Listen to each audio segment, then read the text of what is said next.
the way that this has been set up, I was part of the Environmental Joint Committee yesterday, and we did hear from the MPCA and then also a lobbyist from the Center for an American Experiment.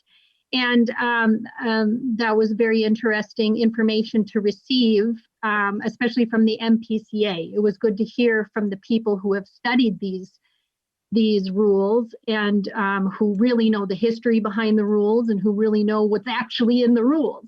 And so having participated in that yesterday, it just really strikes me that a lot of the testimony, and I want to thank everybody for their testimony today. We appreciate so much hearing from each and every one of you.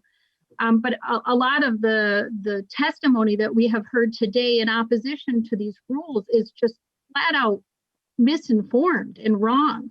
And for example, this rule doesn't apply to farm equipment. For example, this is a mandate on manufacturers. It's not a mandate on dealers, and it's not a mandate on consumers.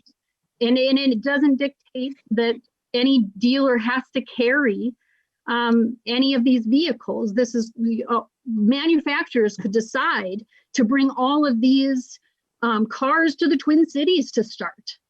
And then another thing that I really think needs to be appreciated is the duration. This rule, I commented yesterday, is actually quite conservative, especially in light of the urgency with which we need to address the climate crisis. We all know that we have about 9 years to turn this ship around. Otherwise, the grand consensus of climate scientists around the world is that we are looking at catastrophe in terms of the global climate crisis. So we got 9 years. This rule, which by the way, I won't even go into that. This rule is very conservative in that the rulemaking will continue through 2021. There is a 2-year waiting period after that. And the first set of vehicles that this would apply to would be in 2025. That's a long time. And I just heard somebody talk about how in a couple years, give us a couple years and we're going to have the infrastructure, we're going to be selling this, the free market is going to make this happen anyway. Well, great. The timing should be great then, because this mandate on manufacturers doesn't even fully go into effect until 2025. So, as